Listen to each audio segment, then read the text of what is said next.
Hello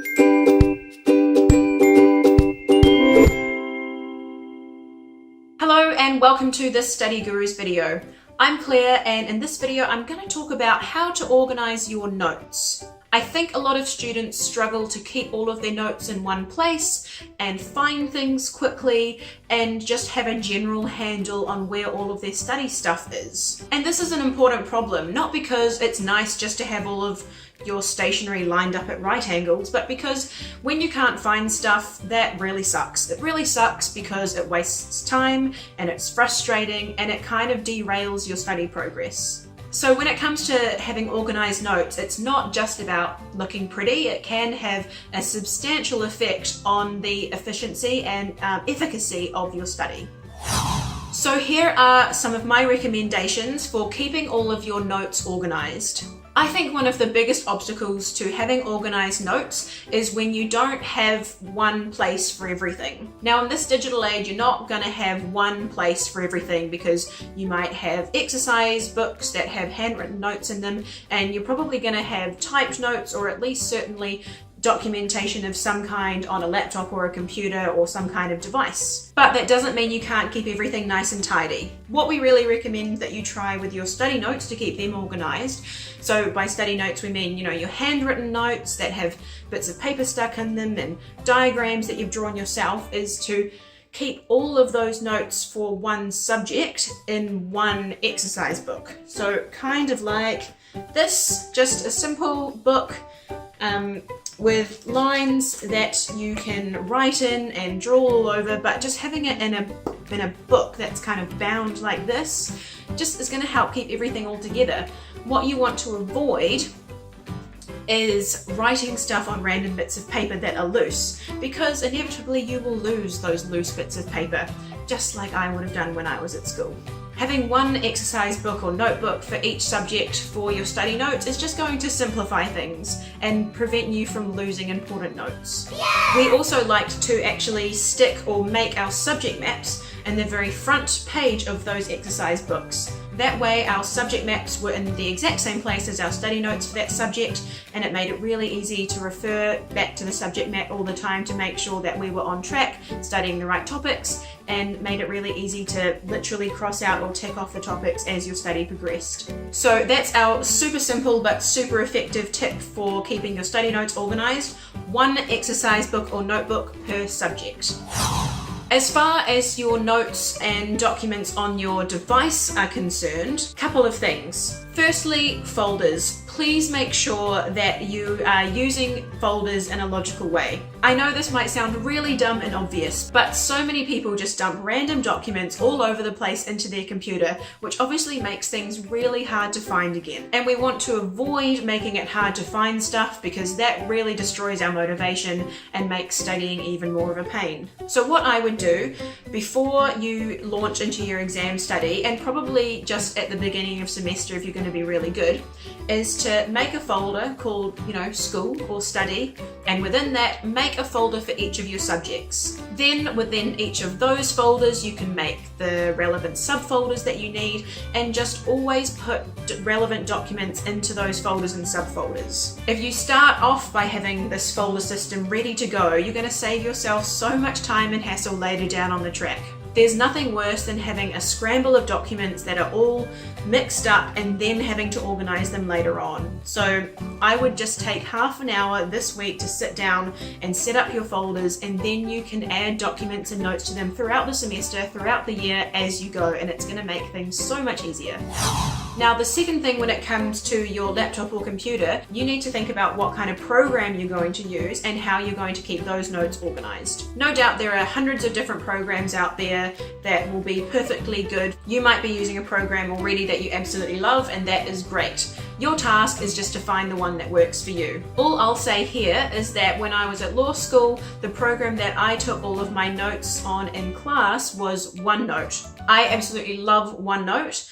It's so easy to use, and the way that it's structured means that you can separate your notes from each lesson but still have them all in the one place. I'll just give you a quick look at OneNote now in case you haven't used it before and you're intrigued and you want to see what it's all about.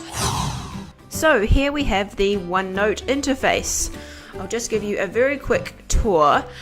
So the way that OneNote works is that you have notebooks. Now I'm using Chris's OneNote at the moment because I'm using his laptop to edit this video, so please ignore the fact that all of his stuff is doctor related, but it still works for the purpose of this video. So Chris has two notebooks going on here in this left hand column, and under each notebook you have sections, and under each section you make pages.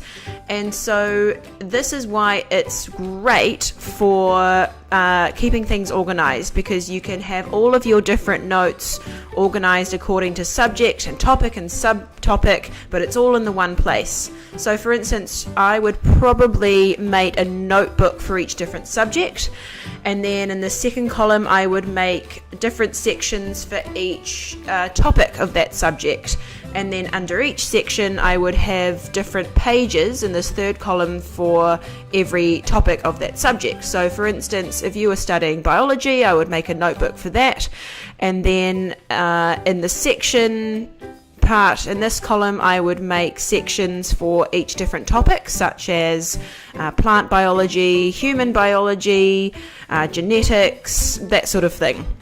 And then under each of those topics you can have as many different pages as you like, and each different page might be each class, or it might be each subtopic, whatever makes sense for you organization wise. Now, so that's the first thing that's great about OneNote. It keeps everything really easy to organize. The other thing that's fantastic is how easy it is to type. You really just, let's just make a new page that I'll delete later. So you can put in, a heading here.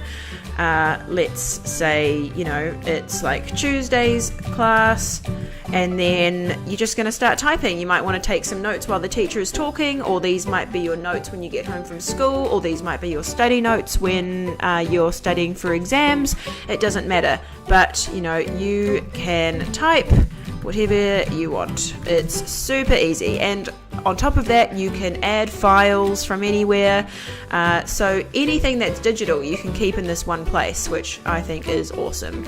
And the third, but probably the best feature of OneNote, is that you can easily search for words anywhere in any of your notebooks. So when it comes to exam study time and you want to find your notes on a particular topic, you can just type in meiosis, as I have done here earlier, search, and Chris hasn't written the word meiosis, but all of the in every page or notebook or section, or however you want to search for it, that word will come up, and so you can find things super easily.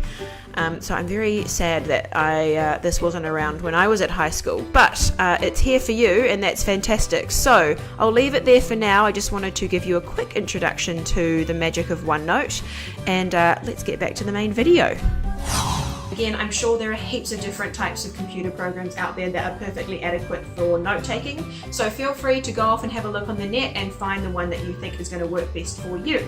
But my point is, find a program that at least lends itself well to keeping notes all in one place and making them easy to hunt through quickly. So to sum up things in terms of your digital notes, what I've said is that it's important to have a good solid folder system working for you, and it's also really important to have a good note-taking program.